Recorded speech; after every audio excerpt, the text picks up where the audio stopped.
We're going to go ahead. We have a full agenda tonight. We have a lot of speakers, some really good updates and information, folks that we invited. Also, every meeting, we like to remind you about the resource of 211 to use that to access the disaster case management team.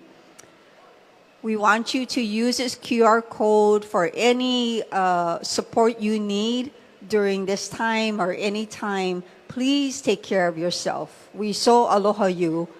We want you to aloha yourself as well. Our counselors are available, or all counselors are available by calling, texting 988. If you have an 808 area code, use the QR code, reach out.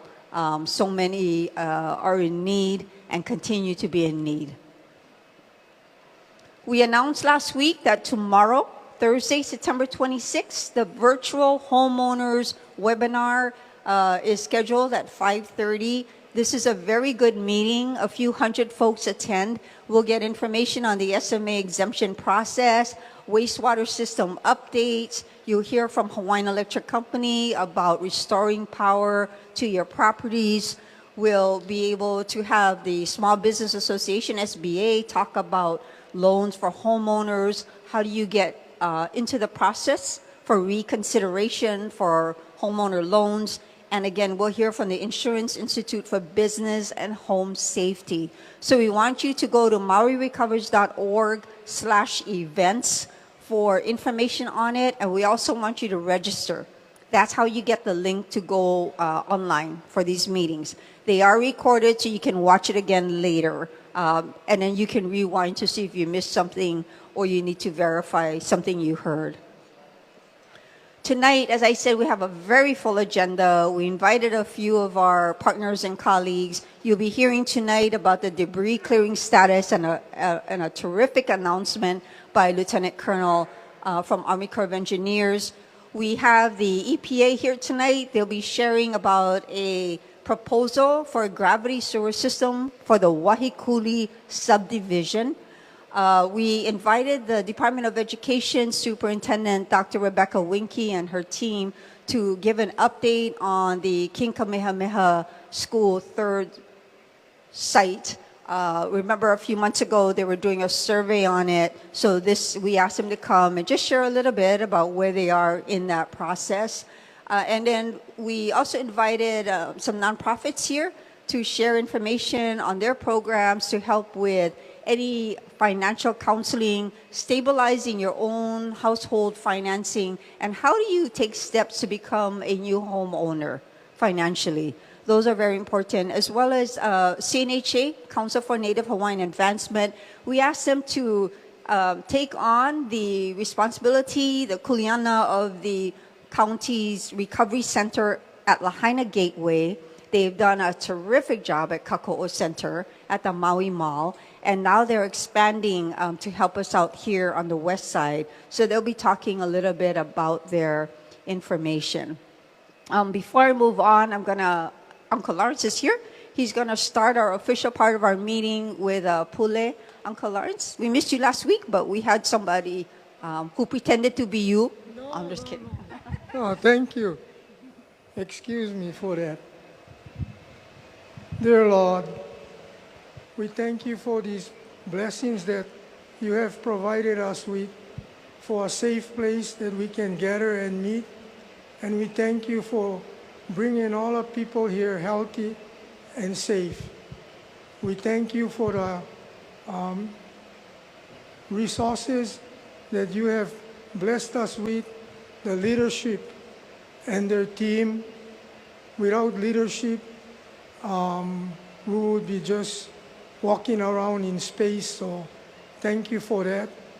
And continue to bless them, dear Lord, that they may be able to continue. Bless them with strength, the wisdom, the knowledge, and the help that they need. For it is a great burden that they carry for us.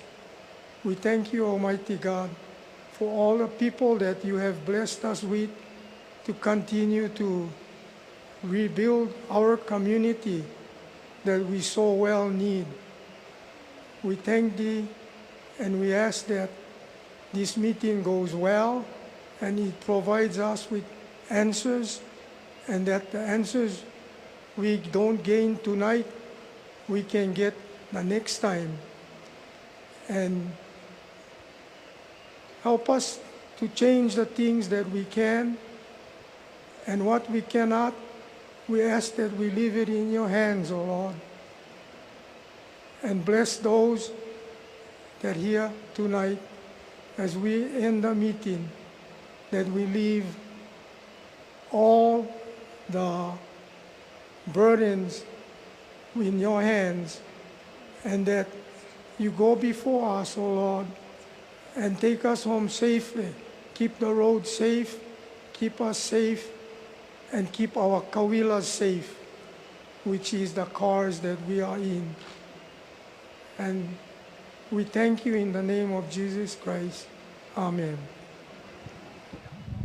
Mahalo, Clarence, for the blessing of safety and care and gratitude. Oh, I forgot to tell you that next week, Maui Humane Society and Samaritan's Purse will be presenting. Kalamai, my sequence was off. I was supposed to ask Uncle Lawrence early on, so that was my cover-up. But Samaritan's Purse will be presenting next week. They are in town. You may remember them during our early months. They are back on Maui building homes for free. So they are going to be here to talk about their services, and Maui Humane Society as well. I'm going to turn this over to Mayor Bisson to begin the formal part of our meeting.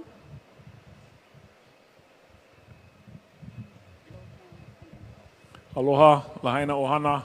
Thank you folks for being here with us. Before we start, I wanted to call up one of our staff. Her name is Logan Spencer. I'll just tell you a little bit about Logan. She's a graduate of Whitworth College in Spokane, Washington, and she's going back to Washington. So this is her last week with us. Friday is her last day. Yes. Well, let me do this first.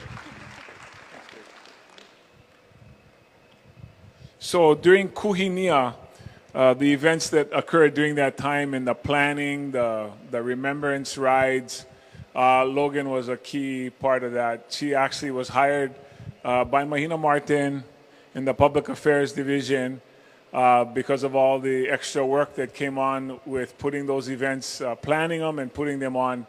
So Logan was that behind-the-scenes person that was helping Mahina with all that. And we hope she comes back to Maui when she's done with her time in Washington, and will apply for our, I guess I sang in front of the whole group that I would hire her back if she did come back, because she was really quality work. So this is Logan. Some of you might know her dad. Over the years, Bala Spencer was the head coach up at Kamehameha School's volleyball, the women's volleyball program, and she comes from a long line of athletic family and Kamehameha graduates. So again, nice hand for Logan Spencer. Thank you, Logan. I also wanted to thank our advisory team for being here.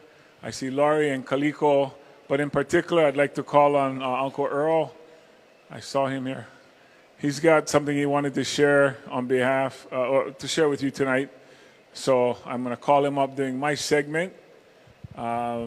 Before, come on up, Earl, and I'll make a couple more introductions, and then I'll turn it over to our council member. Aloha.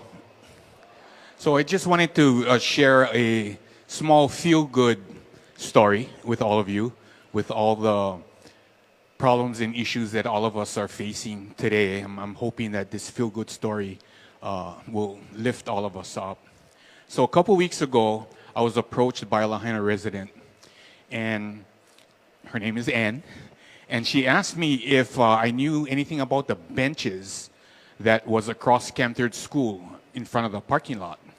And I don't know if many of you remember, but there was some benches there. And she said, because one of the benches was dedicated to my grandparents in the name of their her grandparents. So we don't know the condition. You know, it's not all of us have access to that. So I reached out to Keomoku Kapu and his Na'aikane group, who are doing really great work in our in our community with all the cultural monitoring that they're doing. And it's just outstanding stuff they're doing, and they're so busy. However, his wife Uy took it upon herself to go and look for this plaque.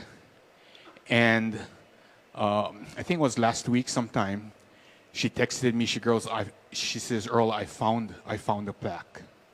So I'd like to call up Uy, and I also like to call Anne. So Uy, can you please present Anne with this plaque for her?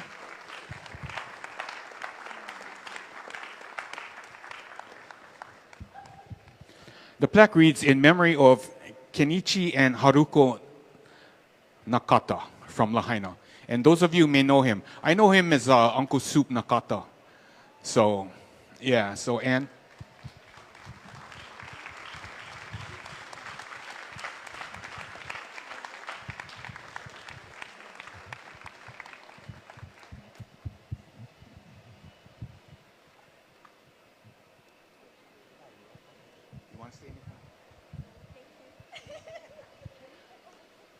So,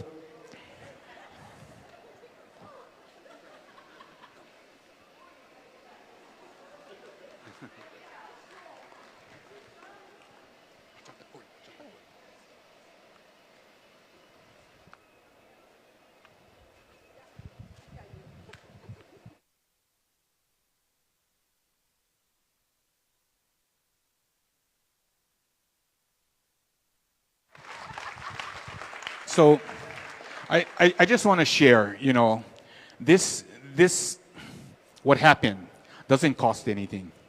But this is what makes Lahaina Lahaina. It's these things right here that goes on. So if we can stop the fighting and just do things for one another, I think these small victories that we have here will turn into major accomplishments. So again, thank you, Mahina, thank you for this time, and mahalo Lahaina. Thank you, Uncle Earl. Yeah, Anne's biggest fear was that she was going to have to say something on the mic. So she was trying to dig out because she didn't want to say anything. But we all know how grateful she must feel. I wanted to introduce our council member all the way from Lanai, Gabe Johnson, who's with us tonight. And thank you for attending. And then at this time, I'd like to turn it over to your council member from West Maui, Tamara Paulton.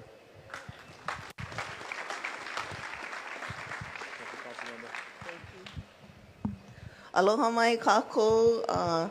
My apologies for missing last week Wednesday. We had the Hawaii State Association of Counties, and I'm the vice president of that organization, so it wasn't something that I could get out of. I understand that you guys had a little recap from Lorile Digama about the Sonoma conference that we attended the week before. You know, one of the big takeaways from that is that, you know, fire continues to affect those folks. And the idea that resilience isn't the idea that you're not going to get hit, but that you can take it. And that's all great and everything. And then I came across this quote on social media that although we're preparing for resilience, it really touched me, like how I feel personally, and I wanted to just share it with you. I dream of never being called resilient again in my life. I'm exhausted by strength. I want support. I want softness. I want ease. I want to be amongst kin, not patted on the back for how well I take a hit or for how many.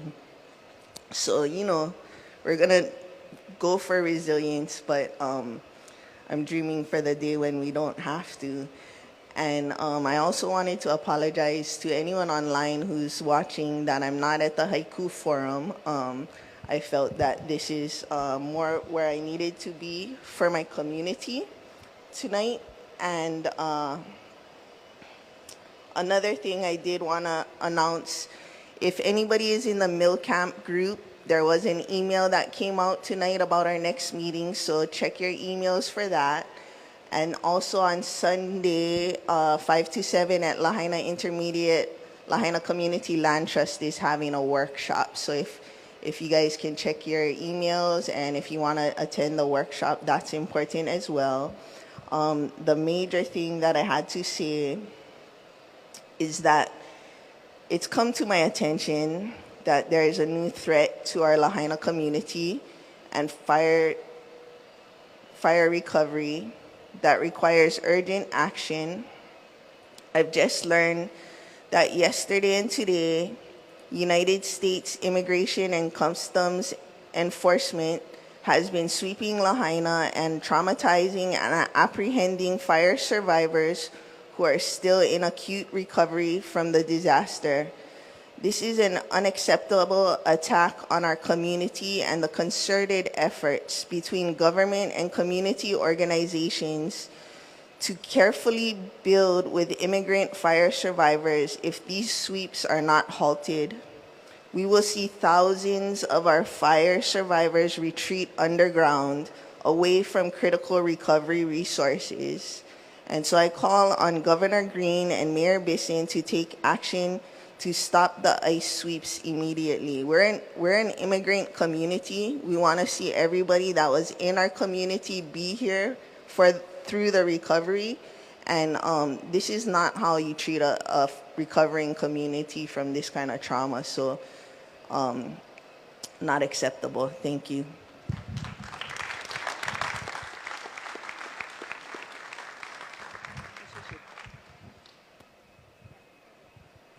Aloha. All right, real quick, in case anyone was wondering, I just figured I'd lead off with I have an eye appointment scheduled because last week I did not know where Lahaina Roads was, and it was described as the big brown building in Mala. How could you not see it? And so, yeah, I've seen it every day. I guess I didn't know it was Lahaina Road, so now I get a laugh every morning when I drive out to Pule or out to the impact area. So I appreciate the patience and tactful explanation of Lahaina Road. So I do have some important news. Mahina saved the day once again with a photo and a few bullets here. A much more succinct slide than I could ever put together. I'd always be tempted to put a lot of different graphics and bullets on there, but she captured it very succinctly here. Over this last week, actually this morning or last night, we did hit 100% Big C on residential property clearing. And so again, just a big mahalo for all the effort from the community, everyone that was involved to make that happen. Please know that the Corps of Engineers, our contractors, our team, tried to treat every property with the respect and the uniqueness that each property carried. And so very thankful to be at this position, and it's definitely a collective achievement, and we look forward to continuing on with our commercial debris. So we're at almost 65% cleared, which is little c, which is cleared is 100. We're at 102 out of 159 properties. So 57 of those remain. And of those 57, well over half of those are underway in some sort of stage there. So over the last week, the highlights, we've started clearing on Wyola Church. We started removing the unsafe trees from the prison. We continued with the properties on Luakini, which used to be the Wharf Cinema Center, I believe. So those continue under debris removal. As we speak this week. Hopefully we'll make more progress through the weekend. And then we also prepared the Hongwanji mission. We removed the hazardous, household hazardous materials and the asbestos from the site. So now it's prepared to begin the next stage of debris removal.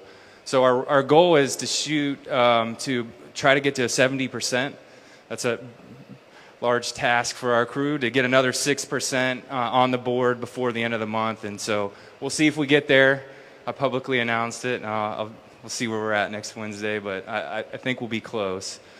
So really appreciate the patience you have as we continue with the commercial clearing.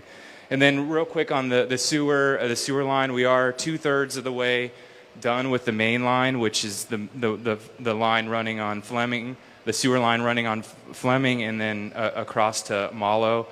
So about 200 to 300 feet remain on Fleming, just Mackay side of the Anakea intersection. And then we've got about 700 linear feet remaining along Malo, and that will get our main line in. So we're on track for the 28th October for that to be operational for the Kilahana group site. And just keep in mind, part of the project also is to repave the entirety of Fleming, because we have been digging, digging to put the main line and then the lines off to the residential properties. So you'll see crews out there well after the October 28th deadline to get it operational. But that's just because they're completing the construction and finalizing the project and setting it up to be repaved. That's all the updates I have for the Corps of Engineers. Look forward to any Q&A. Thank you.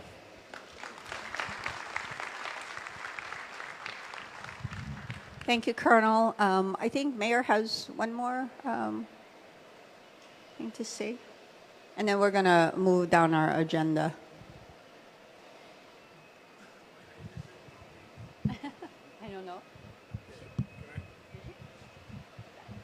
Mahina just wants to see how many times she can get me to come up and limp over here and go back and limp over there and try not to worsen. I am sorry, I didn't introduce our representative, Ellie Cochran. No. Are you Ellie? Is that what I was supposed to say? Okay, I'm sorry. You're Ellie's stand-in today. I was told I didn't introduce Ellie today, and I didn't see Ellie, and I guess I'm still not seeing Ellie. So sorry we interrupted you guys' program for this announcement. Okay. Anybody else we missed? Okay, sorry. No, he already said Laurie Ledegama. Okay. Thank you, Mayor. Apologies for that information we got. We're going to call up EPA now, Nova and Kate. It's almost like a game show. Okay, thank you. So do we have a clicker to advance? To advance it? Okay. Aloha. My name is Nova Blage. I work with the U.S. Environmental Protection Agency, and my colleague Kate Rao and I are here to talk about the planning and design for the Wahikuli community. So, right on the mic. Much better now? Okay. My name is Nova Blage. I work for US EPA, and we're going to talk about the Wahikuli planning and design. So I want to start out first by offering a lot of gratitude to the County of Maui, who back in December identified this as a priority project. And then the county asked FEMA, they said this is one of the projects we really need some assistance with. And it's been a priority for FEMA. The regional administrator, Bob Fenton, is very well aware of this, as is our EPA regional administrator, Martha Guzman. And so we've also coordinated closely with our colleagues at the U.S. Army Corps of Engineers. And so we're here to explain to you what the project is about and what to expect. Okay, so just quickly, we have this quick agenda. We want you to meet our team. You want you to know who we are. We're going to talk through the project, the timeline, the opportunities for community engagement, and then the coordination that we're doing with other projects that are ongoing in the area. So quickly, again, I'm Nova Blage. I work in our San Francisco office. That's where I grew up. And I live in Berkeley, which is right across the bay. I'm going to introduce Kate, and then we're going to have our team from AECOM introduce themselves briefly as well. Hi, I'm Kate Rao, and I work for the US EPA in San Francisco. I've been with EPA for about 25 years. I started in DC, and then I finally made it back to San Francisco. Been there about 24 years. I'm from California, grew up in Southern California, finally made my way up to San Francisco, where I live with my husband in Twin Peaks. I don't know if folks know San Francisco, so in the fog belt. Definitely enjoy coming to Maui to get a little warmth here. And just very pleased to be here. We're really excited to describe to you the project for Waiukuli And with that, we will bring our AECOM team up to introduce themselves.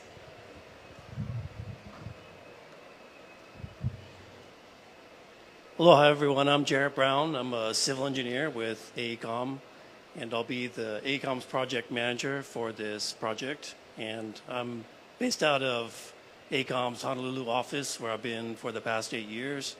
Prior to that, right on it. Prior to that, I lived and worked out in Guam for 9 years. My specialization is water and wastewater treatment. So I'm really excited to be part of this project and grateful to be part of the rebuilding effort. Thank you. Hello everyone, I'm Hernan Ko. I'm also with AECOM, Deputy Project Manager under Jarrett and helping out with the sewer design. I'm from Eva Beach, Oahu, but I am born in the Philippines, but came here when I was little, so pretty much grew up here. Yeah, that's pretty much it.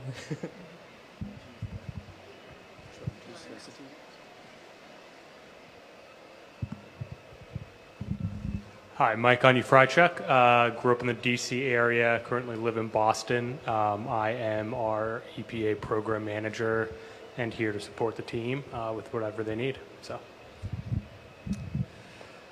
my name is Aaron Wynette, also with AECOM. I am serving as a lead for the environmental assessment portion of the project, working closely with the others here that have been introduced. I'm based out in Massachusetts, but I've been supporting wastewater-related projects on various islands in Hawaii for the past 15 years and very excited to be part of this one. Thank you. Okay. Hi, I'm Victor Frankenthaler. I'm also with AECOM. I am working with Aaron and the rest of the team on the environmental assessment. I grew up in New York, and this is my second project in Hawaii where I actually got to visit, and looking forward to it. Thank you.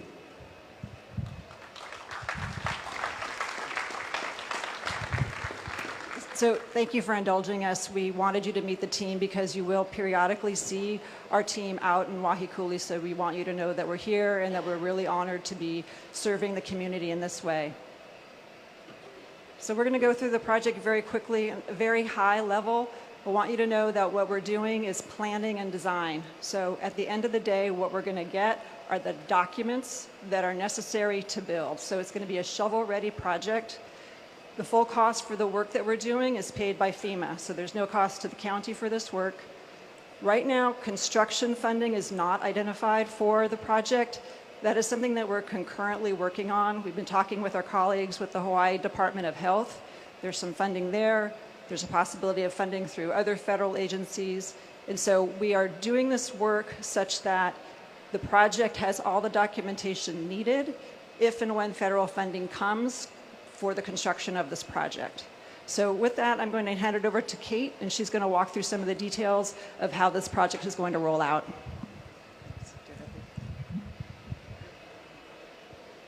One more. Okay, thank you. We have two main tasks for this project. So the first task is to conduct an environmental review, and the second task is to produce designs for a new gravity system in the Waiakuli subdivision. The environmental review will be a joint environmental review between EPA and the County of Hawaii. And the reason why that we're doing that is we expect some or all of the funding for construction to be federal funding. So we want to make sure that we meet the requirements, the federal requirements through the National Environmental Policy Act. And some of the funding may come from the state through the Clean Water SRF. So we also want to make sure that we have the environmental review that's needed, the HEPA review, through HRS 343. So we are looking at doing a joint review. The environmental review will have the proposed project of a gravity sewer system and then a no action alternative. Those are the two things that we will review. We will conduct historic and cultural properties and our biological consultations. And we will conduct public outreach throughout the process. The deliverables will be the draft EA and then the final EA that will include public input. After that, task 2 is to design the gravity sewer system. And at a very, very high level, what we're looking at for the Waiakuli subdivision is to put sewer lines in the middle of the road, and then we will have laterals from that sewer line to the homeowner's property. And what that will do, it will allow the homeowners to replace their cesspools or their septic systems. The sewer lines will flow to the Lahaina pump number 3, and then from there it will go to the Lahaina wastewater reclamation facility. Through this task, we will also have opportunity for public input and engagement. And we'll make sure that we identify all the permitting requirements, so when the project's ready to move forward with construction, all of the permit requirements will be lined up. The deliverable for this, as Nova said, is 100% designs, shovel-ready designs to move forward to construction. This is a picture of the Waiakuli subdivision. So this is our project area. This is Fleming Road, which the sewer is already going in, and this is the Lahaina number 3 pump station that I talked about. Project timeline, it's a pretty accelerated project. So right now, today, we're here, we're doing our initial site visit. Tomorrow, we're actually getting out into the community. The environmental review has started, a soft start, and we expect that it will be finished in the spring of 2025. Then we'll move forward with the designs. 30% conceptual design, summer 2025, 60% fall of 2025, moving to 90% in the winter of 2025, 100% designs in spring of 2026. And then we will also have a construction implementation planning document that will identify at a really high level the estimated cost for the construction. It will also include how we plan to do additional engagement, how the state agencies need to coordinate, and how we plan to anticipate executing the construction of the new sewer system. We talked a little bit about engagement opportunities for the environmental review, task 1. We will have several opportunities. Right now, we're in the beginning stages of pre-assessment consultation, and that is outreach to request information and input to the scope of the project. Then we will draft an EA, environmental assessment, the joint one I mentioned before, and that will be available online for your review and input. And we also will come to a community meeting like this to present the draft EA. Again, another opportunity to seek your input. And then when the final EA is issued, we will make sure that we message it out to the community so you will know where that document is. When we go to the engineering design phase, we plan to have opportunities for public engagement review of the documents. Right now, we're looking at the 30% design and the 60% design. And then once the final designs are issued, we'll make those available to the public too. Coordination, a lot is going on in recovery, and we are doing what we can to make sure that we understand what projects are happening that could affect the work that we do for the sewer design.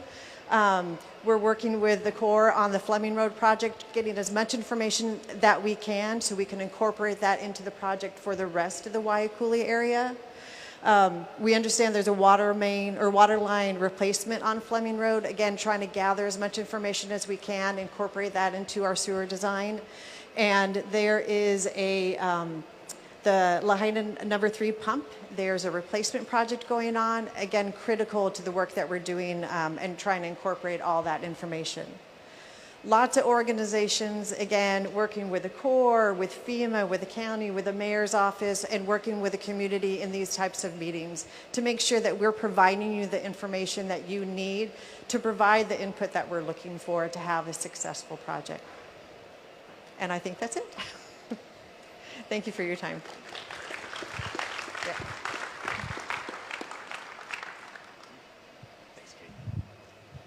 Yeah. Aloha, everyone. Following up on that great project, which we're all so excited to be a part of. I'm Jacob Freeman with CDF Engineering. We have been working in conjunction with the US EPA, County of Maui, Department of Health, and doing the cesspool inspections in Waiakuli. So just going to give a brief update on where we're at with all that.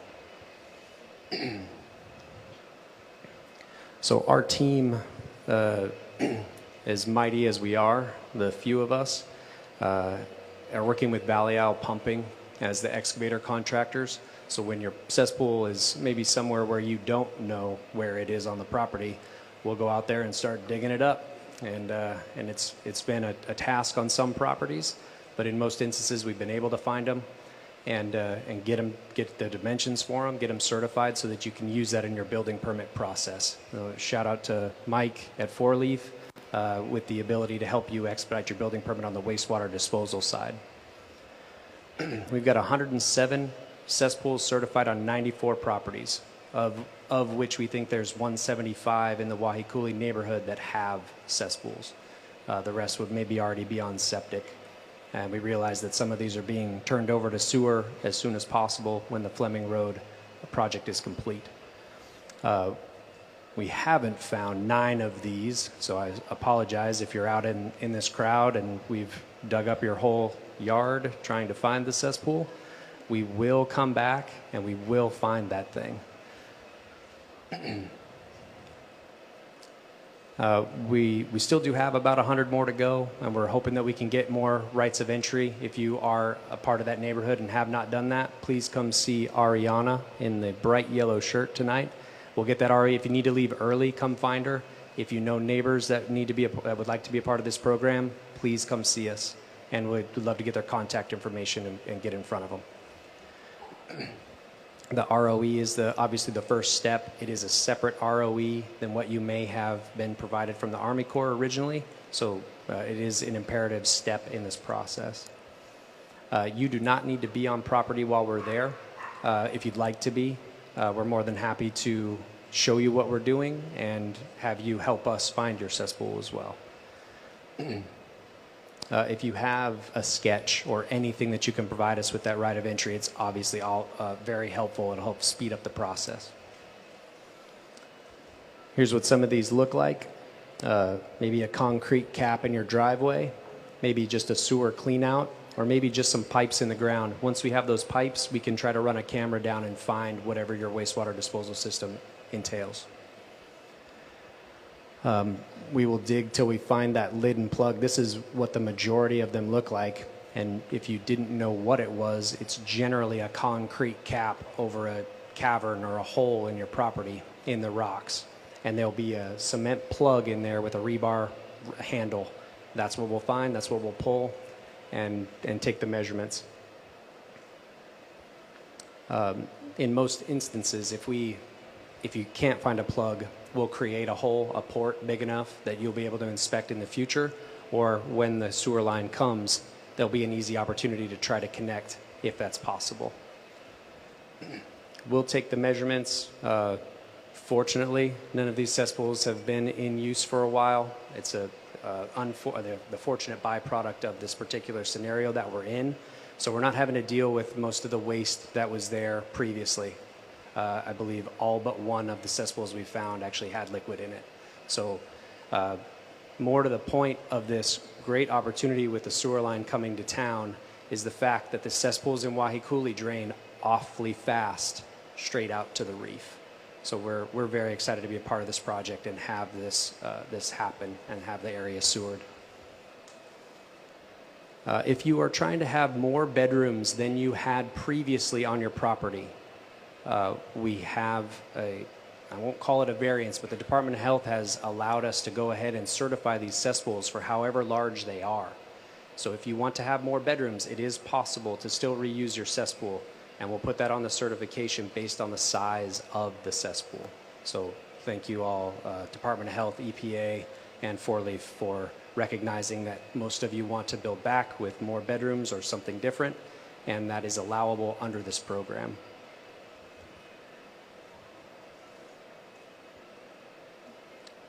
After you pass your cesspool inspection and going back to the fact that if you have more bedrooms, we'll do a flow test just to ensure that the cesspool is capable of holding or housing the extra flow.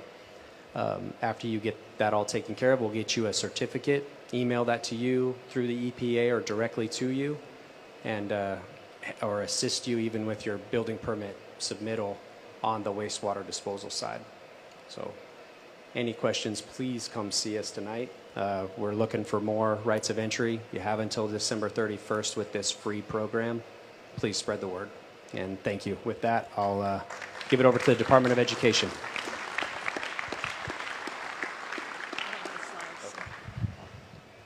Aloha, mai kako. I'm Rebecca Winke, the Complex Area Superintendent, and I'm affiliated with the Lahaina Schools. And the Mayor's Office asked us to give you some updates on the permanent site selection for King Kamehameha Third School.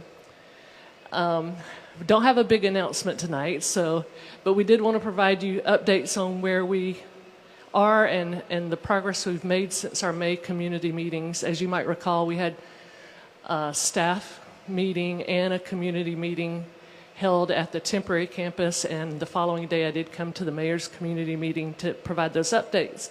And at the time, we identified 3 sites that we were considering, and those included going back to the original site on Front Street. It included a property just below the temporary campus at Pulelahua, and also a site at Kanapali 2020 Pu'ukoli'i Village Malka. Feedback from those community meetings, we received feedback from over 300 stakeholders, and 67% of the respondents did prefer going back to the original site. 54% did not support the Pulelahua location, which is at the temporary site, and 74% did not support the Kanapali site. So, you know, at the time, we thought we would have an announcement in June and proceed with some meetings with the community to plan the school taking place between July and October. And obviously, we haven't come to you with a site announcement. But in reviewing the options and taking in the community feedback, the department has come to the conclusion that the original site is not feasible due to factors beyond our control. That's including the parcel being too small for rebuilding, the discovery of iwi kupuna, development constraints such as the shoreline setback and the height regulations. So the department is continuing to look at options and to do their due diligence. And the department has recently become aware of a 4th option that may be considered, and it would bring it back to Lahaina town. But we're still in the process of evaluating that site, getting more information, having discussions, and we don't really have authorization to share any information about that in particular. But once we get to a point where we can share information, we will engage with the community again to share details of that site and to get some more feedback from the community. So that's our update on the site selection. Also wanted to provide a little update on a bus for the Lahaina Luna High School students. As you may or may not know, we do have designated buses for the elementary and the intermediate school coming from the central area over to Lahaina. And for the high school students, we had made arrangements with the students riding the Maui County bus and getting a shuttle from Cannery Mall. You know, we've heard feedback on that, and as you may have seen in the news, we have bus shortages statewide, and they are working on that. Maui County has experienced some difficulties, and we still have shortages serving central and upcountry. But we are making a little bit of progress, and a letter is going out to to the families that are living on the central side that we are going to make space. There were 18 seats on the elementary bus coming from the central side, and so we're going to make those open to the high school students.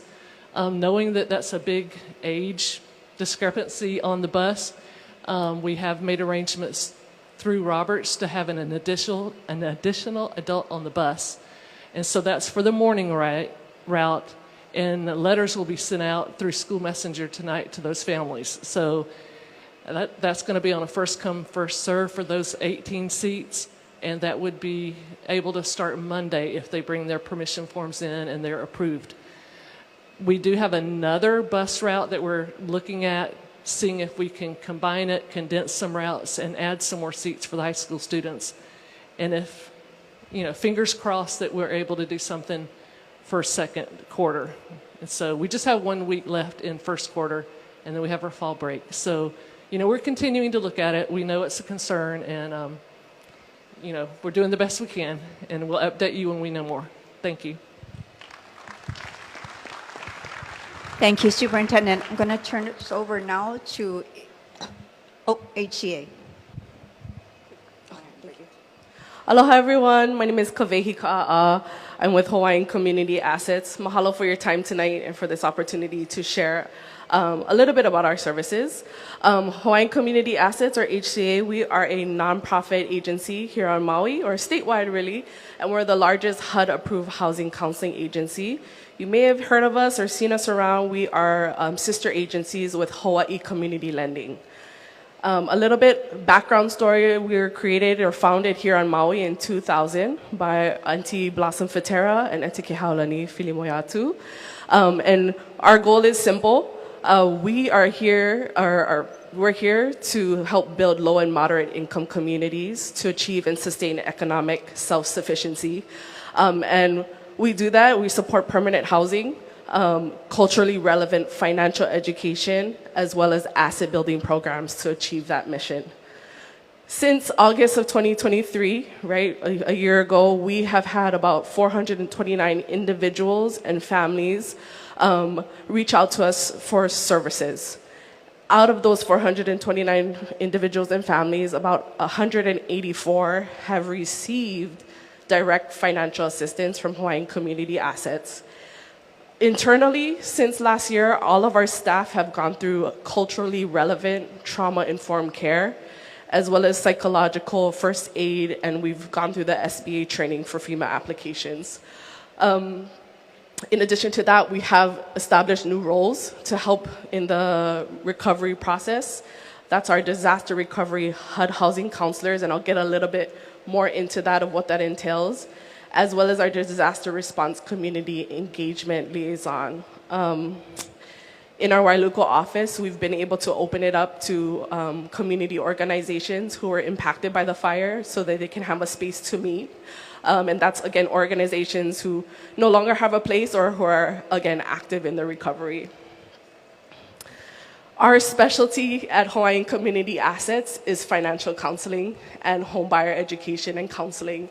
I'm going to concentrate tonight on what that looks like. How do we do that?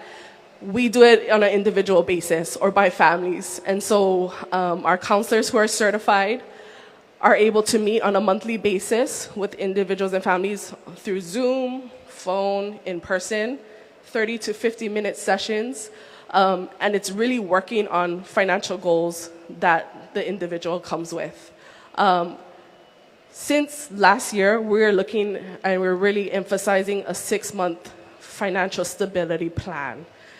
And what that looks like is we're looking at your current financial status or the reality of it right now, and talking with you one-on-one and really helping you, one, connect with resources out in the community that can help fill those gaps. We understand that the reality that not all the gaps are filled and there's not enough resources out there, but we are staying up to date on what is available and constantly sharing that out with our clients. Other services we have provided in the last year, we can continue to provide for clients, is to assist with foreclosure prevention services, as well as making sure mortgage companies understand the situation homeowners are in, especially for those federally backed loans. For renters and for our Native Hawaiians, helping them get access to first month's rent and deposits, as well as working with our Hawaiian homeland beneficiaries to prepare for home ownership in the upcoming homesteads, Pu'ohana being the specific one out on Wailuku side right now. We're also able to help negotiate with lenders we want to make sure, like, even through the recovery process, that you're still able to put food on the table, right? Keep the lights on, all of those things. So working with your lenders to negotiate or help hold off on payments, that's something we can offer and work with you with or support you in. And as always, we're here to support to secure long-term housing. In addition, we also offer our home buyer and financial workshops, which are held on a monthly basis. And these are, again, at no cost. If you're interested in these services, it's more like a class style. You can sign up through our website. But if you're interested in meeting with one of our counselors right away, please scan this QR code and we'll share your information with us and we'll get in touch with you as soon as possible. And after tonight, my colleagues and I, we're going to stay back a little bit. If you have specific questions about our services or you just want to talk story for a little bit, we'll be here to do that with you. But again, we just want you to know we've been here since 2000 and we'll continue to be here to help support the community. Mahalo.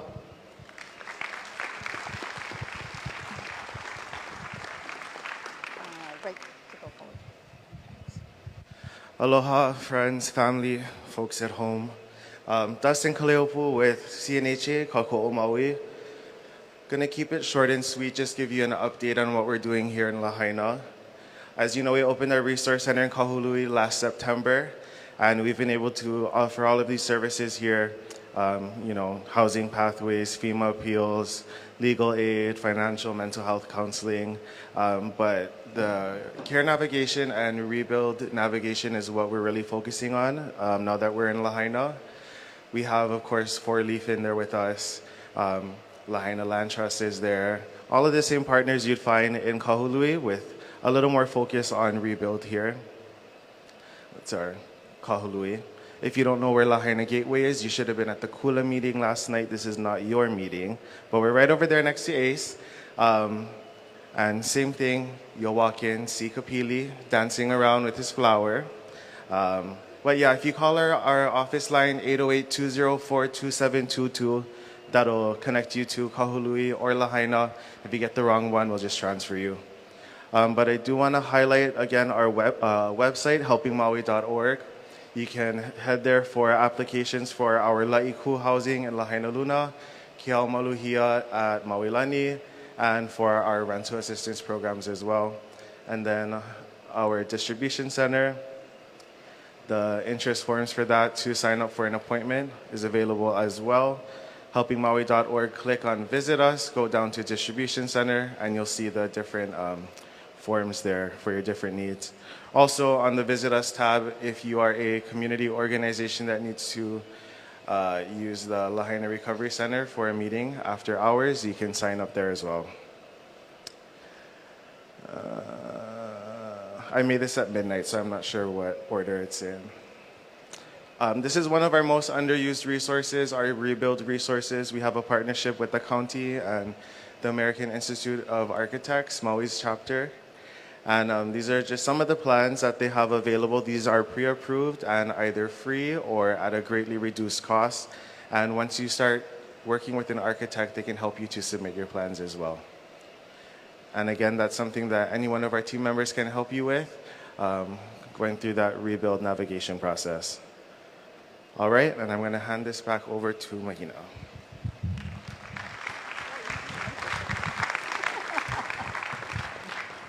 Mahalo, Dustin. Well, you were so efficient, I wasn't ready. How many of you have actually gone and used the Maui Mall Kako'o Center by CNHA? Raise your hand. Okay, awesome. So now you can go see them here in Lahaina as well, and we invite you. Just know that the hours at Kahului, correct me if I'm wrong, are a little different from the Lahaina one, as Dustin showed on the slide. So just make sure that you're not thinking they're the same. Okay, we're going to go ahead and take questions tonight. As usual, raise your hand, and we have a big team here, every presenter. We also have Mike Renner from 4Leaf. We have Kate, our planning director here. We have FEMA here. We're all here. But DOE staff who joined Superintendent tonight has a plane to catch, and they want it to be available for questions. So we're going to take DOE questions first, okay? So DOE questions first for Department of Education. Raise your hand, and then, oh, where's our microphone? Oh, okay. We're going to make Logan work down to the last second. Thank you, Logan. And Morris. Is Morris Howley here? Okay. Okay, so raise your hand if it's a DOE question, and we'll go back to the rest. Okay. Nicole first on this side, and I thought I saw a hand on this side. Oh, Uncle. Okay, we'll go to Nicole first, followed by Uncle for DOE. Go ahead. Hi, aloha everyone. You mentioned iwi kupuna were found on site. Can you say a little bit more for anybody who doesn't know what that means and what the possibilities of that is? Thank you, Nicole. I'm going to invite DOE to come up so they don't have to keep walking up and down. And you might want to introduce yourself too. Well, it's not my area of expertise, but basically that they found bones from human remains. And we do have archaeological and cultural experts that are with the debris removal team that advise on what to do with that. And so I do know that they contacted us, and the bones remained, and they're sealed. If there's anybody here that can speak to this better than me, please join us. We are going to invite up to the mic to help answer Keamoku Kapu with the answer of EV discovered at Kamehameha Third School site. Keamoku? Yeah. Thank you. Mahalo. Ai aloha kako. Well, that's kind of a hard question, but I'll try my best. I think one of the benefits that we have is we have a company, and normally when these things happen, you know, how things basically go is it's a time factor. Try to get the place cleaned up, make sure that we take care of a lot of the logistics, especially when it comes to historic properties. Burials, that's kind of within my forte because I sat on the burial council for 8 years. 4 of those years I was the chair of the council. So what basically happened with Kamehameha Third, and I'm glad we're working with a contractor that is really sensitive to these kinds of issues, because it took them 6, almost 7 weeks to get that area cleaned up. And one of the issues and problems we face, and I know everybody had dealt with that when they start removing the slabs. Well, when they started removing the slabs, we started to find fragments. So how to care for those kinds of things, it's good having good collaboration with the Corps, with FEMA, and also the contractors on site. We initiated to put a burial crypt on Kamehameha Third School. Reasons why is because normally when these things are found, the State Historic Preservation Division comes in, takes the EV, and takes it out of Lahaina into Kahalui. We didn't want that to happen, so not through Naikane, but through Ahamoku o Maui was the one that initiated the plan to put a burial crypt on a property which we found out was county property. And there's a crypt there. And also the advisement we get from Nakupuno Lahaina, helping us steerhead the best pono and possible way on how to deal with those kinds of things. So right now everything is in preservation at this time. And I think one of the benefits about it is everything found in Lahaina stays in Lahaina. That's really important for all of us. And our job for Naikani o Maui, we've been in from day one. We started with the Kula project. Once that was done, we started with the Lahaina project. We've been in there from August, 7 days a week. Me and my waini over there haven't had, well, we had probably maybe 5 days off throughout the whole year. But I think the most important thing that we normally deal with is making sure that the heart of the community it's really, really comfortable because our whole mission when we got involved in the beginning was for the benefit of the community. The residences need to be expedited in every which way to be first on our mission, how this thing would go. Commercial and all those things, that'll come. Right now they're doing the commercial properties and everything looks good. But when it comes to Iwi Kupuna, it's not only Kamehameha Third School, but there was other areas that we found.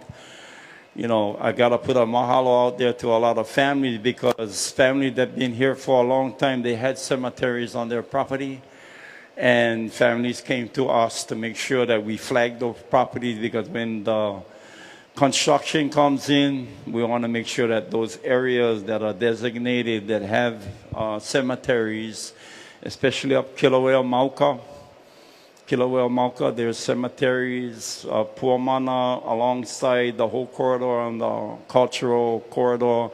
There's a lot of areas that may have Iwi Kupuna. So our responsibility was to make sure that we demarcate those areas and monitor those areas to make sure that it's not impacted upon. So, Mahalo, Kia mahalo moku. kako. Yeah, thank you.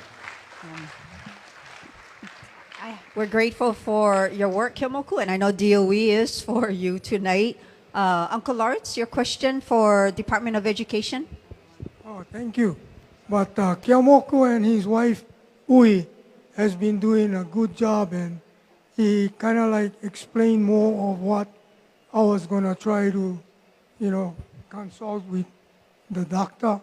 But why can't we have knowledge of just about where the school would be? Because in my opinion, forgive me if I offend anybody, but I don't feel that due to all the knowledge that I gathered and information that is factual through Na'aikane o Maui, that the school shouldn't be placed back where it is. And further, it will not be ample enough to expand because of the cultural corridor that is there within the area. So for me, I would like to kind of stay ahead of the game and kind of like know about where in Lahaina, because maybe could collaborate with the cultural zone and the school area that was existing as an educational criteria also. But I don't know, that's one question. Thank you, Uncle Lawrence. Can you come a little more forward so we in the box here? Yes. Also, Superintendent, could you folks explain what factors went into making it not feasible? Okay, I'm going to call up with me Jadine Urasaki. She's a Public Works Administrator for the Department of Education, and she's pretty much the lead on this. Yep. Aloha. Thank you for that question. Oh, sorry.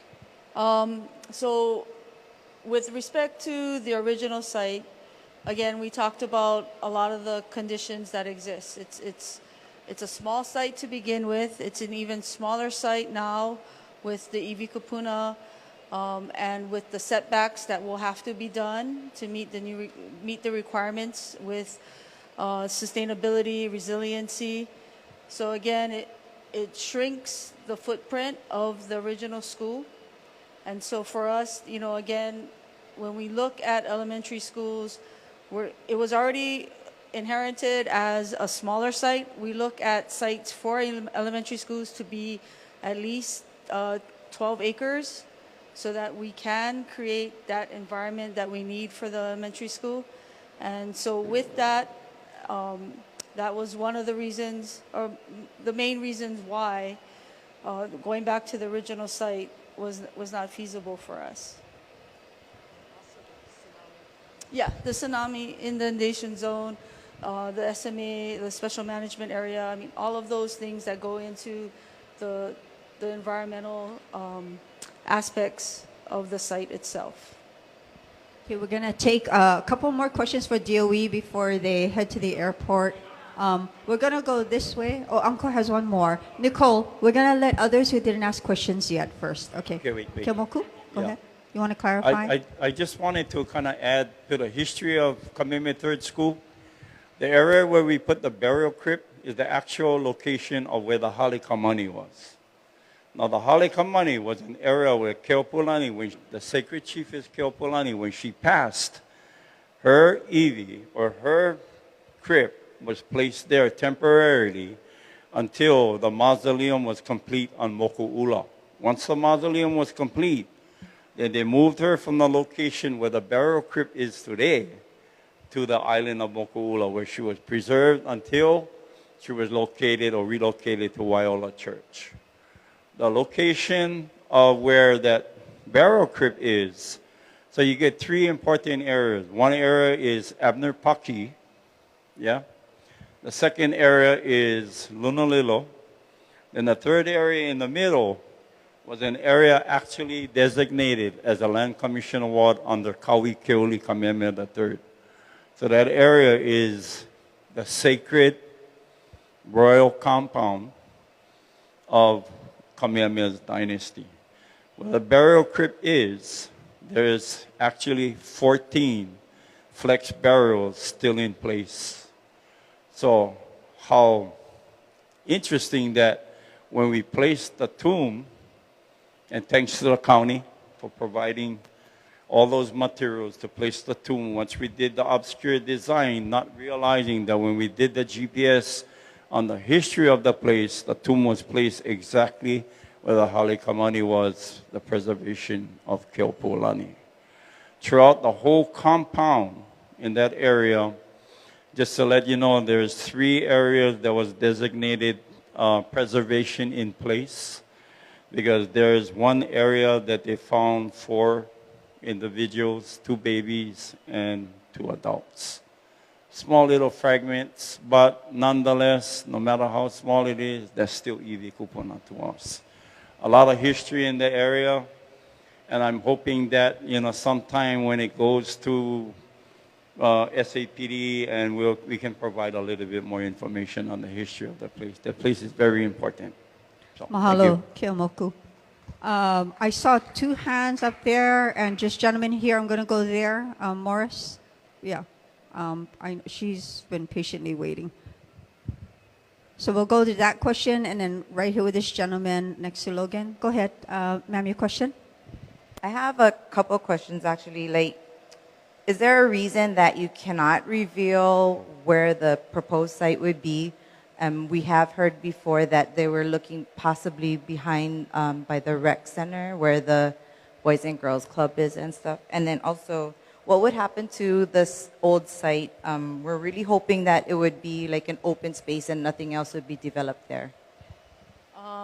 So I'll take the last one. With respect to the site, so the original site was executive ordered or transferred to us by the County of Maui. There's a portion. And then the bigger portion is Department of Land and Natural Resources.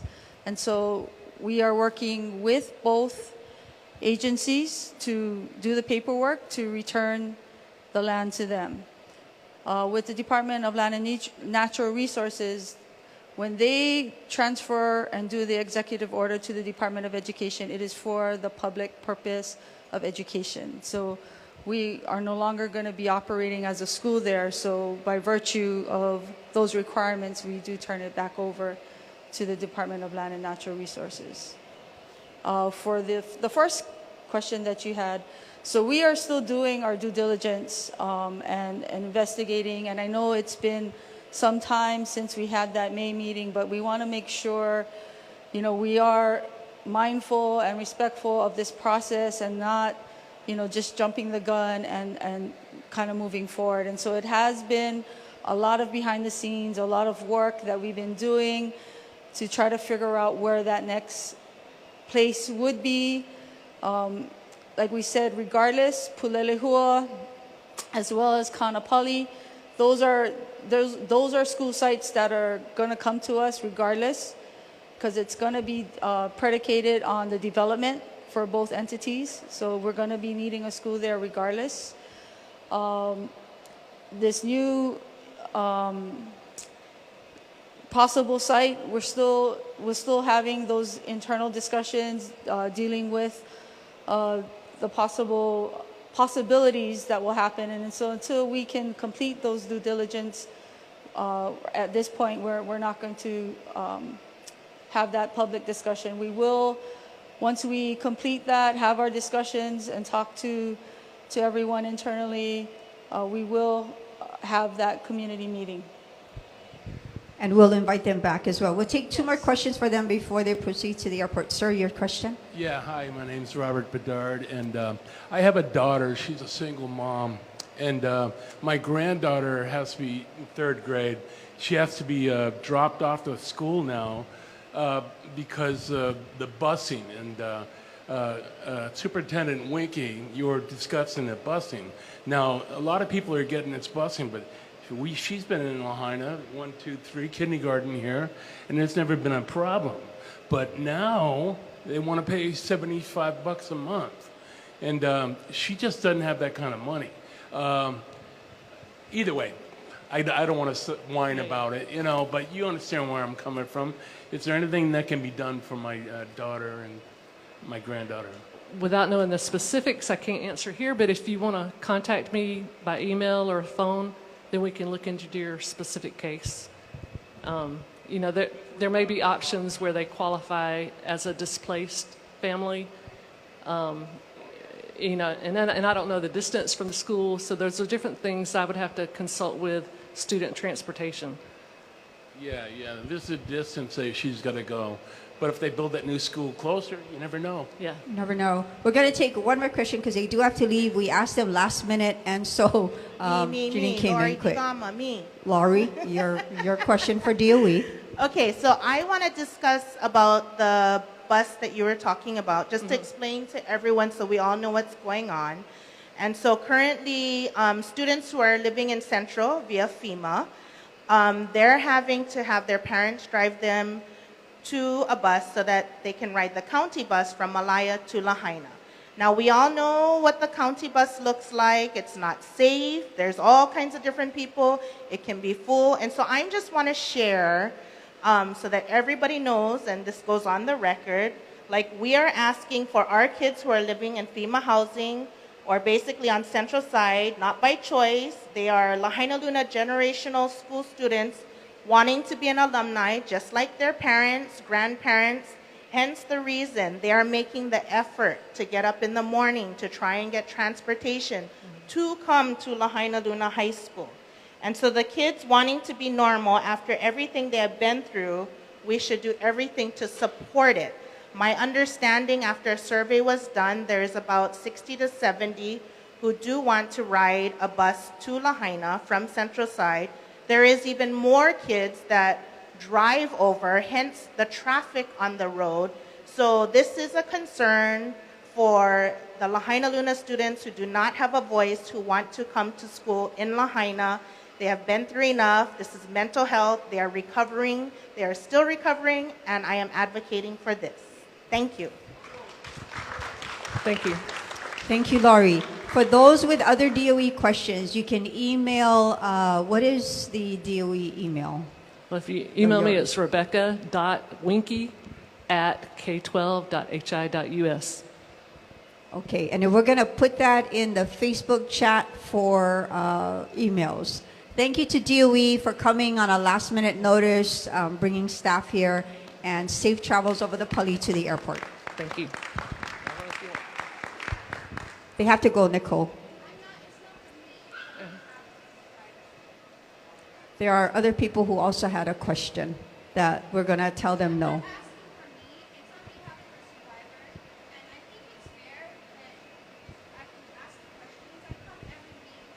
I know, Nicole, I know you have a question for Survivor. There are survivors in the audience also that have a question. Okay, they're willing to wait. Go ahead, ask your question, please.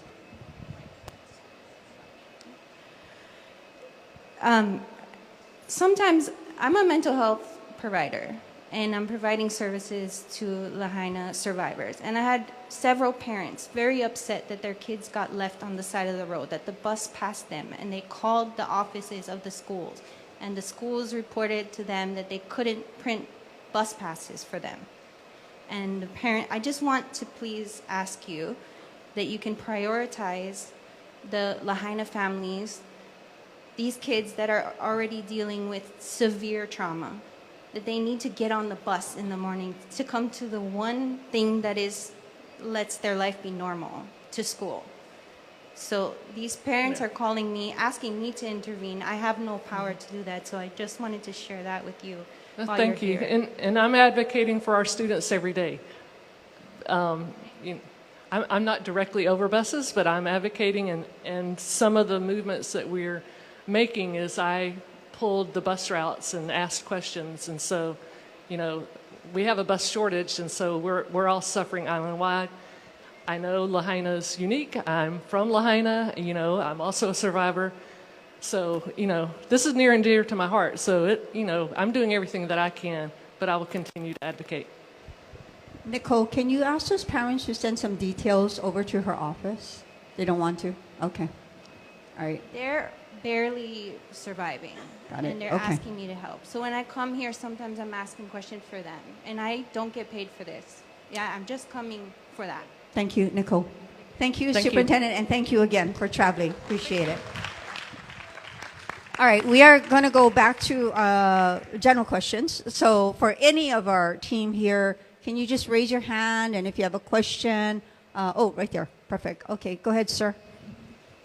Aloha. I have two questions, one for Mayor Bisson and then another quick question for EPA. Sorry, Mayor Bisson, to make you walk up to... So my question is, first of all, before I ask my question, I want to thank you for clearing the parks. It's so heartwarming for me to see local families using Waihiukuli Park, going to the beach. Thank you very much for doing that. Okay, so my question is, I've been advocating for the county and the state to waive the general excise tax on construction in Lahaina. Has anything happened there? Is there any feedback that you've gotten from the state or anything that gives us hope that that would happen? No, I have not, but I'm happy to talk with my finance director. Actually, that's the meeting I was in just before I came out here today. That wasn't one of the topics we discussed, but I'm happy to get that back to you. Maybe we can get your address or something I can answer on. So you said you asked for the state and the county. Well, I think the GET is both a state and county tax. Okay. So thank you very much, sir. No problem. Is that the only question, or you had another? That's my only question for you. Okay. Yes. And by the way, I didn't have trouble walking. I just have trouble standing up. That's the only part. Once I get going, I'm good. Okay, good. Thank you. All right, we have an EPA question, and I will say that Senator Angus McKelvey was here. He was also interested in introducing state legislation for that, and I believe we also forwarded some requests on the same topic to the state as well. Go ahead with your EPA question. Thank you, Mahina. For Nova and Kate, is that right? I have a very specific design question for you. I'd be happy to take this offline with you if you like. But we're under construction now, and my contractor is making provisions to bring our wastewater line out to the county road. So I just want to make sure that I have some input to that design so we can have that addressed. Thank you for asking that question. It's one of the things we've been talking about within our team, and certainly come talk to us offline. Our team can give you some pointers as to how to make that connection and how to think about your future planning and how you'll connect to the sewer. Thank you. Thank you for that question. Yes, EPA brought a large team here tonight for that purpose. This gentleman here, and then I saw, I'm sorry, stand by. Go ahead. Sorry. First of all, I'd like to say thank you to all the partners involved in getting Waihiukuli on a sewer system. That is great news, for the environment. But my question is, once everything is working and gets done, so 2026, and we're putting stuff into the wastewater plant, are we thinking about the R1 and what we're going to do with it? Because right now we have surplus R1, and we're not using the R part. We're not recycling it. We're injecting it. So if we can get a plan now to get it back up into the field so we can irrigate these dry fields and make it green so we don't have to worry about fires, that would help out a lot. If we start planning that now, then maybe we can move forward and not be so worried about every summer and red flag warnings. Thank you for the question. It's very timely. There is a resolution on the agenda this Friday. And the reality is, I think that the R1 will be fought over.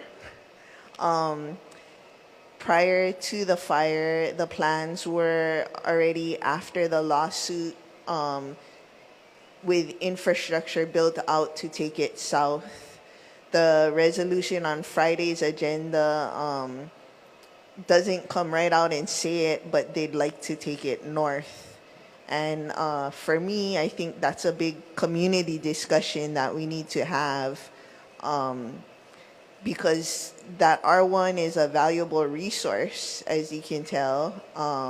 It's just the distribution of it that takes a lot of money and engineering to happen. And so as a community, I think it's important that we decide what the priority is for us in Lahaina, if we're going to bring it south or if it's going to go north. But it's a very valuable resource that we want to use, but we need to make that decision so we can build the infrastructure to deliver it. Oh, and Mayor has something. Mahalo for that, Kekoa. So I just want to say a couple things about R1 water and just about the water. So a lot of the ways that the sewer lines were designed, or wastewater, was to bring it down to sea level. A lot of it is gravity fed. That was a great idea for getting it there. To get the R1 water, you got to pump them back up now. And that's the big expense. And I think all the engineers in here, whoever our engineers, can tell you that part. That's where the problem comes in, because you also got to store it somewhere in case you need it or if you can't use it right away. But the biggest thing about R1 water is it will replace and add to potable water. And that's really why this has to be something that we make a priority. Because if we can do, 1 million gallons of R1 water, that's 1 million gallons of potable water that the community gets back. And so it's really critical. Now, whether it goes north or south is up to you folks. The important thing is that we use it so that we can have drinking water. There's other things that are being talked about, not for tonight's discussion, about how that water can be used and other alternatives we have to increasing potable water in West Maui. But that's probably our number one, theory of getting more water out here besides drilling wells, is to increase that use. Yeah. Okay, so I just want to go on record by saying I lived by Prison Street, was hot and dry. I live in Waikuli, a little bit cooler but dry. I'm living in Kahana right now, rain every day.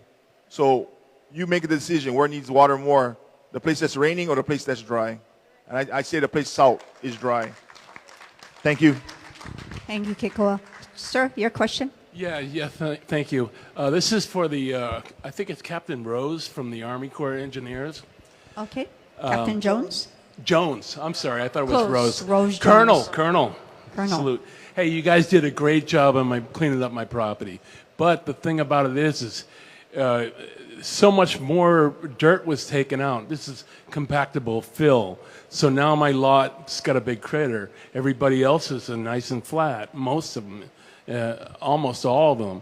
And now, as one guy with my wife and my granddaughter that lives with us, we've got to bring in like 10 truckloads of compactable fill. And I talked to this lady, Karen. She's supposed to be a head of the dispatch from the mainland. She said, yeah, we're going to get on it, and called again. We're going to get on. Then the last time I called, she says, oh, yeah, we're going to give you to Mr. Hart. He's going to call you back. He's the battle commander, So I knew she was pulling my leg, and no one got back to me since. Can you help me out with this? How do I get this 10 truckloads just to make it level so I can begin? You know, I got a big crater of pea gravel, and I'm starting way behind everybody else. It's like I'm the turtle in a race, and I feel like I'm going to get sucked into this. I'm not getting any younger. I'm 71, you know, and I got a truck, but I can't truck it in. And those guys are $300 an hour. All right, let's have Colonel answer. All right. All right, so I'll just meet up with you after to get your address, and so we can look. My team can look at your property. We didn't take. We purposely did not want to disrupt anyone's lot. We didn't take additional soil that didn't need to be taken to remove the debris. So in some of those cases where the lot is a little more concave, it may have just been, you know, when the debris was removed, there's the rock, the different soil types there that could have caused that concavity. But I'll like to get your address, and then I'll put you in contact with our team, and Thank you, the least we Colonel. can do is look at it. Thank you. Thank you, sir. Go ahead, Morris, your side. Aloha. My question is for the county. We are in peak hurricane season right now, 2 more months to go, and water access is very important. On August 3rd, the Recovery Center opened in the Lahaina Gateway, and also on August 3rd, they declared the water safe in Lahaina. But my question is access.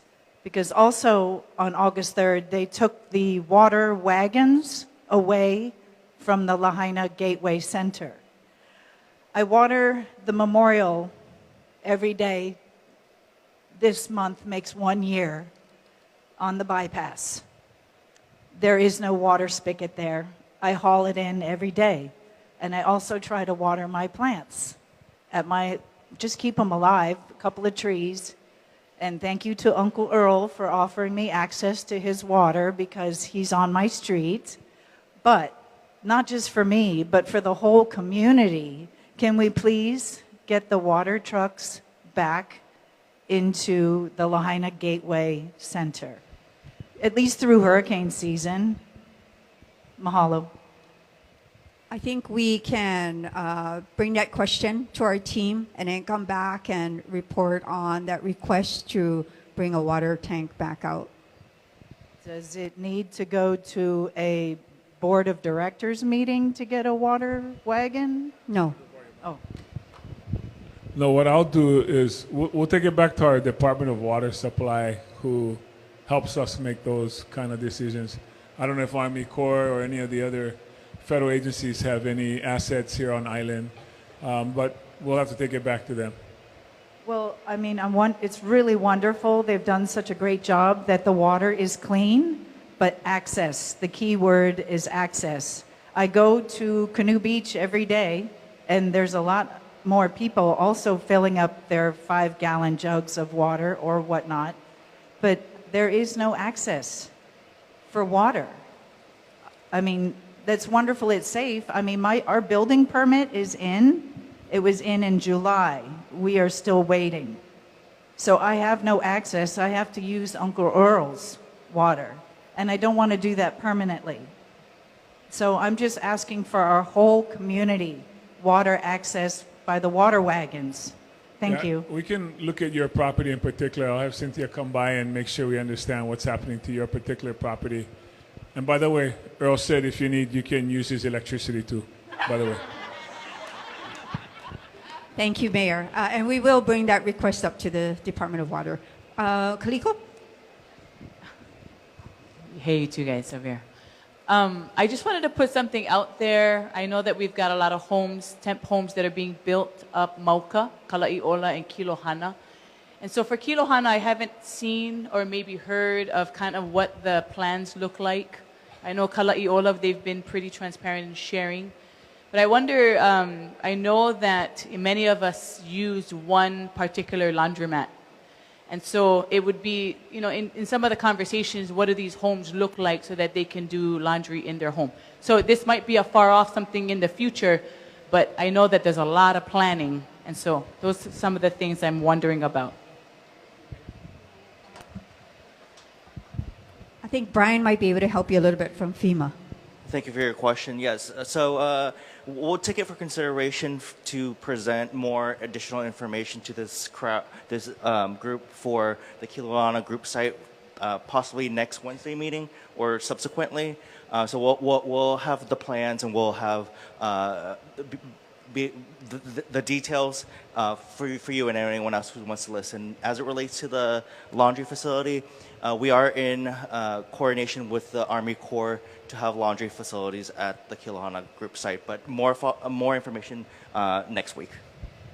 Great. Thank you, Brian. We'll be having FEMA do a presentation next Wednesday on that Kilohana project as an update. Mars, did somebody else have one? Up there? I lost Logan. Oh, okay. Yes. Go ahead, Earl. Okay, thank you. So real quick, brother, they need material over here. Goodfellow Brothers that's doing the sewer line on Fleming, he stopped by my property and said anybody that needs fill material, he's willing to share some of that. So we've been sharing amongst the Waikuli community because that's where Fleming is. But all he needs to do is know where your property is. He'll come and look, make sure that his trucks can have access to it, and then they're willing to share some of that. So Earl is offering you fill from a source. Oh, from Goodfellow. So if you, after the meeting, can go see Earl Kukahiko. yeah, I would talk to him. He him can connect afterwards. you, Yeah. the two of you. Thank you. It's almost like a swap meet. And water and Yeah, electric. and water. Okay. You can use my. Apparently, you can Earl use my spigot too. Kukahiko, Yeah. you're the go-to guy. So- You have a line at your house tomorrow for everything. Okay. Thank you. Thank you. Yeah. Any other question? So yeah, I just wanted to again address EPA on the plans because I too live in Waikuli, and to me that is one of the biggest concern on us homeowners building back right now, going through. So just want to piggyback on his idea. I don't know if it's a good idea for a lot of the kupuna to meet on an individual basis. I think a lot of their communication comes from here.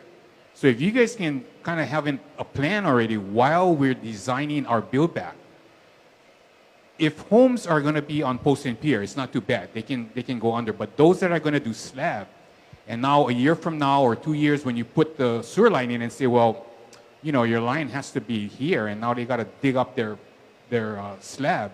That's not a good thing. So I know you have a deadline, but if you can, and I know you talked about gravity. So if you can kind of have an idea for the homeowners now, while we're going through the planning stages, to give us an idea of where we need to put our sewer line to meet the county outlet, then that would be great. Thank you. We hear that question very, very loud and clearly. And Jarrett, I'm wondering if you want to come up and just talk about some of the conversations that we'd had earlier today on this topic.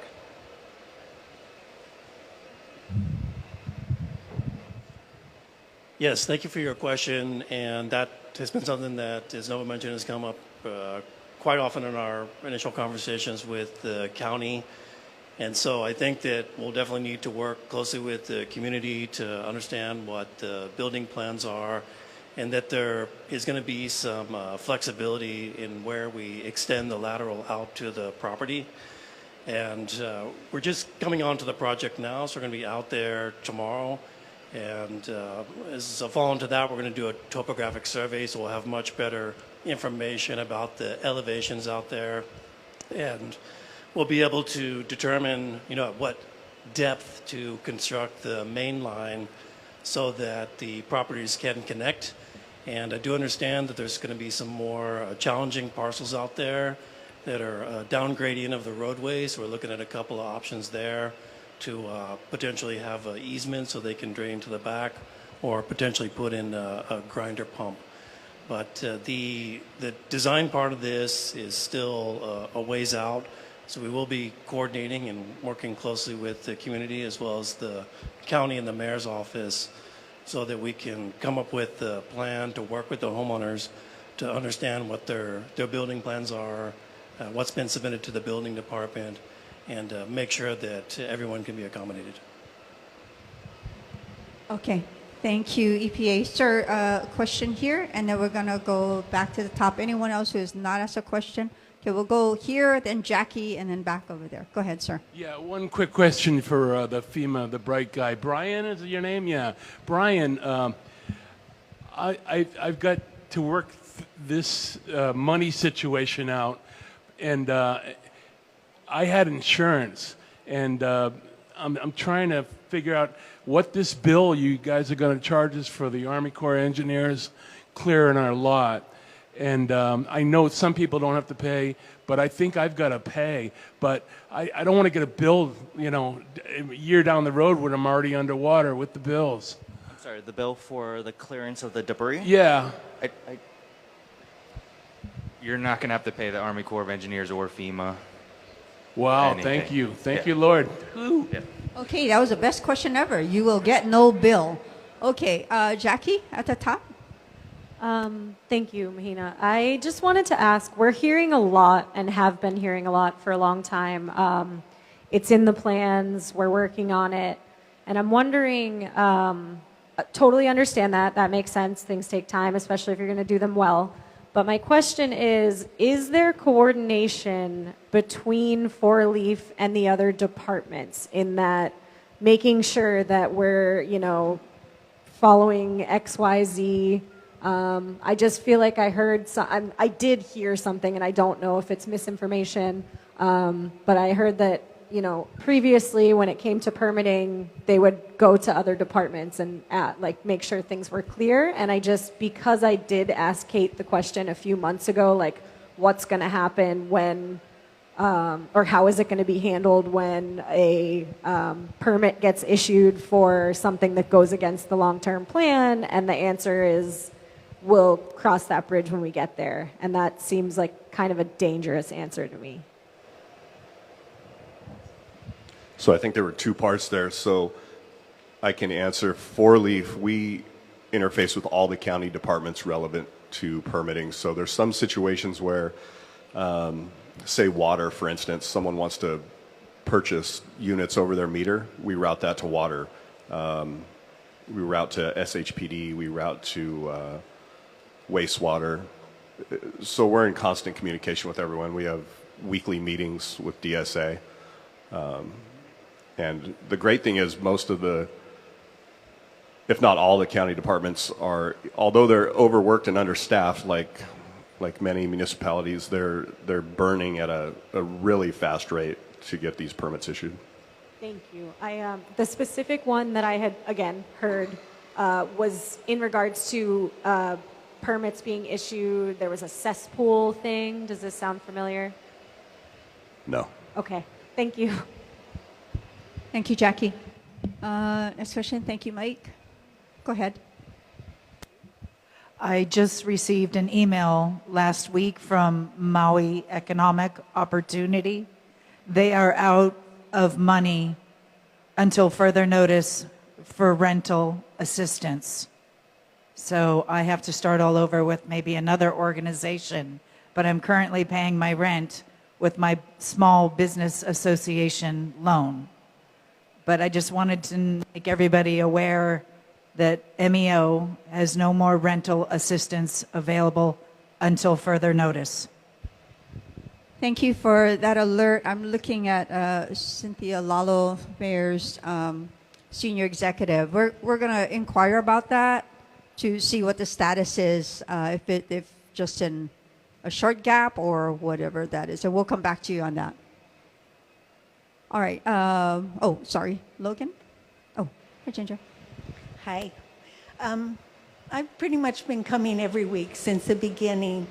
And what I've noticed is when something's brought up and mentioned, like the sewer, it eventually happened. And so I know that a few weeks back, Keikoa said something about why not let some of these portables go on to individual lots instead of all of them up behind the... And then we had a meeting last week where the police gave a presentation on Community Crime Watch. And it seems like if we could get some of these houses in some of these areas, these little ones, where people would be there. It would be, we could help watch each other and keep things safe, and maybe people would be back on their property in a small home, but at least their homes. So I want to go on record, that's the second time it's been said, and maybe in the future somebody will listen. I will tell you we are listening because we have had a great number of internal discussions about what that would look like, who would be involved, and when exactly that could occur, and what the next step is. So I want to tell you that is a very fresh discussion happening in-house. We're not ready to give any actionable things at this point, but I was afraid where you're going about, you bring up something and it happens. So, but I want to assure you, that is a discussion of repopulating Lahaina and offering an opportunity for homeowners to get on their property. What gets in the way, and can that be done? And what would that look like? So thank you. I saw a hand up. Oh, Uncle Lawrence, go ahead. We have two in the front here. Okay, go ahead. Thank you. I guess my thing is, I know we've been hearing a lot of the land problems, but my concern this minute is about the waterways in front of Lahaina, that I'm starting to see boats being moored or anchored in the front of Homestead, and that area is like the feed bank of the fishes that is around Lahaina. And when the boats are anchored there, they're like, what, 6-ton boats, the sailboats and all that. So the currents change, and if they get drag anchors like about 12 feet, you can imagine 12 feet of scraping on the coral heads, and that the biomass will be destroyed. And if there's no biomass, the fishery would not be ample enough to grow and get their cow up the food chain. But it's starting to grow, and I don't know if the county has power over that or state, but I think it should be looked into before we have a colony out there, and that the whole area will be destroyed before we know it, and then come back and say, oh, we need to restore the reefs. Gonna be too late. That's my thing right now. Thank you for that. It is state. We will transfer that concern over to them and see if they can offer any, how do they regulate that, offshore. We had one more question here. We're going to take a couple more, and then we're going to, and we have some online questions. Go ahead, your question. Aloha. Concerning protection of our properties, as you mentioned, bringing some transferable homes on and off your property, but I'm also thinking about fencing, and if anyone would have resource to fencing, because I'm faced with that right now, trying to put a gate in front of my property for protection as well. Just wanted to bring that up. Thank you. Thank you. I have a question for FEMA from online, Brian, and then we'll go back this side. Brian, the question to FEMA is, coming off of online, why are there restrictions happening on renewing rental assistance while many survivors are coming up on temporary housing, their leases are ending? Are you aware of restrictions happening for renewing rental assistance? There's no restrictions currently. It is based on financial burden. So maybe income has changed, or the individual leases have changed. If there are any particular questions, we'll be happy to address them on an individual basis. But currently, I'm not aware of any restrictions on the continuation of CTHA. Okay, so for the asking person online, if you want to put in the message us, you don't have to put it in the chat box. Your contact information, or Brian, is there an email that they can email their situation if there actually is something happening? No email, but you can certainly come visit us at the Lahaina Gateway or the CNHA office, or contact the 1-800 helpline number. Okay, great. Thank you. I lost track of Where did the mic people go? Okay, we'll take one more question. All right, looks like we did a good job. We've, okay. We'll do our final question at the top. Mahalo. And then our team will be here as usual to be available to answer your questions. Go ahead. Hi, my question is, my daughter, I'm with GEM, but my daughter is with FEMA. And apparently she moved to her place in April, but they're telling her that she needs to be out by November so that FEMA can come in and fix and clean up the place.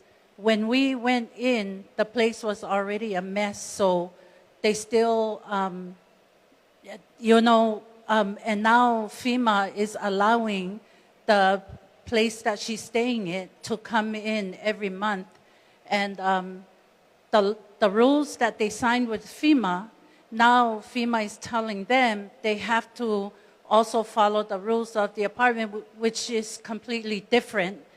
And, the other thing I wanted to ask was, like, our property up in Kilauea, we've already found some people just kind of sleeping and hanging out and starting to build, like, little tents over there.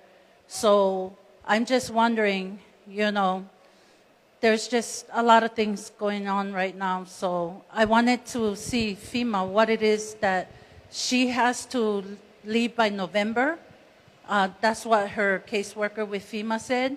And then December, they were going to come in and fix when she moved there in like February.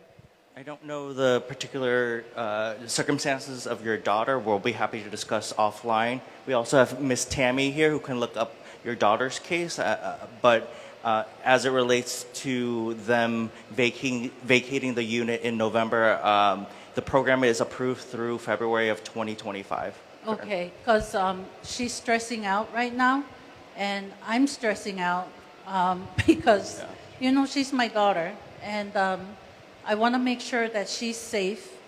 And, we were thinking of if she has to, and she has to pay, we'll just put a tent up in our house and make sure that her and her husband and her kids just live in a tent somewhere. So I want to make sure that you see Tammy. Is it Tammy? Wave your hand in the white. Please go see her with your exact information on the household so that they can assist you. With regards to security and trespassers on your private property, please report that if you have trespassers on your property. Okay. Oh, what happened to the mic? Okay, you will be our last question tonight. We've been at this for a while now. Go ahead. Good evening. I just wanted to confirm what the answer or the response was to the lady asking about the water tanks getting back to Lahaina Gateway.